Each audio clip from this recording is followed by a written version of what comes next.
il arrive des moments dans la vie, et cela peut devenir chronique, où l'on sent qu'on a un besoin énorme de manger excessivement de nourriture. Donc on consomme excessivement de nourriture, et lorsqu'on se met à manger, on mange rapidement. On ne prend même pas le temps de savourer les aliments. On mange quelquefois en cachette pour ne pas être vu des autres. Et on mange quelquefois en réponse à des émotions. Par exemple, c'est pour répondre à un stress, à une anxiété, à une tristesse, quelque chose qui serait en train de nous ronger. Et on constate aussi que l'on prend significativement du poids et que l'on perd de plus en plus le contrôle sur la régulation, la façon donc de limiter les quantités de nourriture que l'on peut donc comme ça absorber.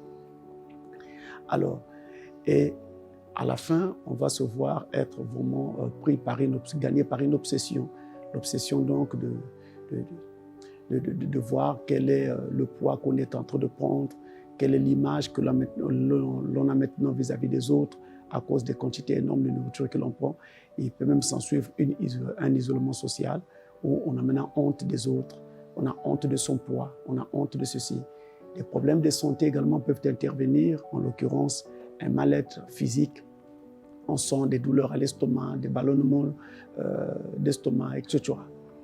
Si donc vous êtes victime de cela ou si vous sentez ces choses dans votre vie, vous êtes alors en train de vivre ce que l'on appelle une suralimentation.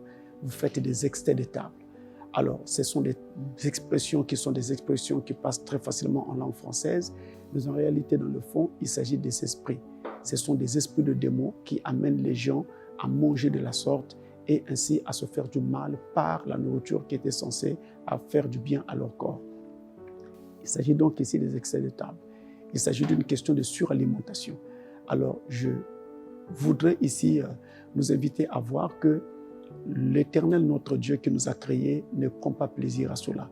Et il ne voudrait pas que vous puissiez manger de la sorte et que vous puissiez manger avec beaucoup d'équilibre. Voici donc ce qu'il dit dans la Bible, dans le livre de Corinthiens. Dans 1 Corinthiens au chapitre 10 et au verset 31, il est écrit « Soit donc que vous mangiez, soit que vous buviez, soit que vous fassiez quelque autre chose, faites tout pour la gloire de Dieu. » Alors, la quantité de nourriture que vous prenez, vous devez être sûr que l'Éternel sera glorifié par cette quantité de nourriture que vous prenez. Et l'un des moyens déjà de pouvoir le vérifier, c'est d'être sûr de manger la quantité qui nous va à nous, mais tout en veillant à ce que les autres aussi n'en manquent pas. La vie est devenue difficile. Donc, si vous êtes sous cette emprise, je vous invite à prier avec moi. Nous allons prier.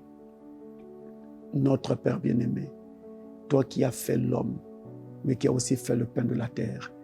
Tu n'as pas voulu que l'homme puisse être esclave du pain, mais que plutôt le pain lui serve, Père Céleste, de carburant, afin qu'il ait de la force pour continuer à travailler et pour continuer à t'adorer et te servir, toi le seul véritable Dieu.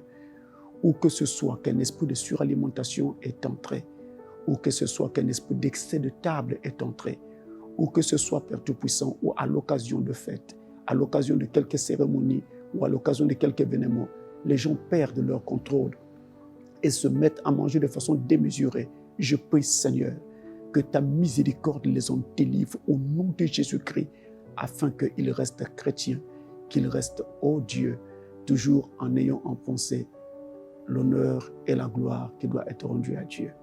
Que telle puisse être, Seigneur, la ligne de vie de chacun de nous, la ligne de vie de mes compatriotes.